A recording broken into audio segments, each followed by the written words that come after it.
এক মিনিট দাঁড়ান ম্যাডাম, আপনি আমাকে কাগজে খাবার দিয়েছেন কেন? ওই যে ওরা কিন্তু প্লেটে দিয়েছেন। আসলে আমাদের রেস্টুরেন্টের সব প্লেট নোংরা, একটা প্লেটই ভালো ছিল, তাই স্যারকে প্লেটেই খাবার দিলাম। তোকে পেপারে দিয়েছি, তুই পেপারেই খা। কেন ম্যাডাম? উনিও টাকা দিয়েছেন, আমিও টাকা দিয়েছি। আর প্লেট যদি নোংরাই থাকে তাহলে আপনি ওনাকে পেপারে দিতেন, আমাকে প্লেটে দিতেন। কিন্তু আপনি সেটা না করে আমাকে কেন এই কাগজে খেতে দিলেন? এই তোকে প্লেটে খাবার দিতে হবে? তোকে যে রেস্টুরেন্টে ঢুকতে দিয়েছে এতেই তুই শুকরিয়া আদায় কর। আরে তুই ওনাকে দেখ, উনি কত সুন্দর পোশাক আশাক পরে আছেন, নিজেকে কত সুন্দর করে মেনটেন করেছেন। এখন যদি উনি প্লেটে খাবার না খায় তাহলে কি ওনাকে ভালো দেখাবে? আর তোর দিকে একবার তাকিয়ে দেখ কি অবস্থা তোর। তোকে যে চেয়ার টেবিলে বসে খেতে দেওয়া হয়েছে এতেই অনেক। তোকে তো আমরা মাটিতে বসেও খেতে দিব না।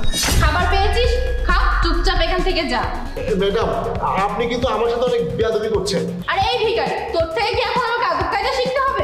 ম্যাডাম, অনেক হয়েছে, আমি আপনাদের রেস্টুরেন্টে খাবারই খাবো না। দিন, আমার টাকা ফেরত দিন। টাকা ফেরত চাই?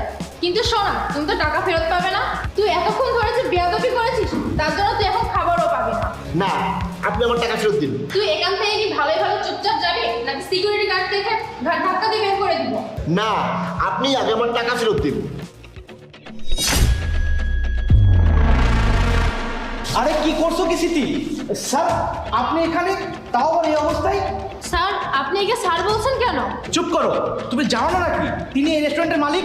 কি, এই লোক এই রেস্টুরেন্টের মালিক? হ্যাঁ, চুপ থাকো। স্যার আপনি এই কাপড়ে এখানে কি করছেন? কোনো সমস্যা স্যার? কিছু কি হয়েছে? দেখো তুহিন, সব কিছুর পিছনেই কোনো না কোনো কারণ থাকে।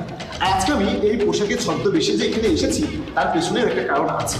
তার কারণ হলো, তুমি আমাকে বলেছিলে যে আমাদের রেস্টুরেন্টে নতুন একজন ওয়েটার এসেছে, তাই আমি ছদ্মবেশে চেক করতে এসেছিলাম যে আমাদের নতুন ওয়েটারটা কিভাবে কাজ করে। কিন্তু এখানে এসে দেখলাম সে গরিব কাস্টমারদেরকে অপমান করাকে বিশ্বাস করে, তাদেরকে অসম্মান করে, মানুষের পোশাক আশাক দেখে তাদেরকে রেসপেক্ট করে। যাই হোক, ও আর এখানে কাজ করতে পারবে না। Sir, I am really sorry, আমাকে ক্ষমা করে দিন। স্যার, আমি জানতাম না এটা আপনি, আর আপনি এই রেস্টুরেন্টের মালিক।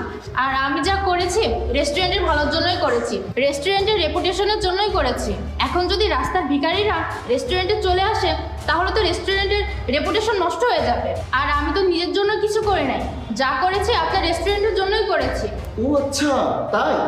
শোনো, তোমাকে একটা কথা বলি, কখনোই মানুষের টাকা পয়সার কথা বিবেচনা করে তাদেরকে সম্মান করা উচিত নয়।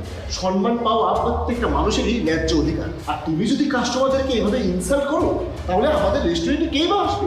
আমাদের রেস্টুরেন্টে কেউ আসবে না। আমাদের রেস্টুরেন্টের কাস্টমার আমাদের কাছে আমাদের মেহমানদের মতো। আর মেহমান যদি অসন্তুষ্ট হয়ে ফিরে যায় তাহলে আল্লাহ অসন্তুষ্ট হবে, আর তাহলে এই রেস্টুরেন্টের উপর থেকে আল্লাহর বরকত উঠে যাবে। তাই তুমি আমার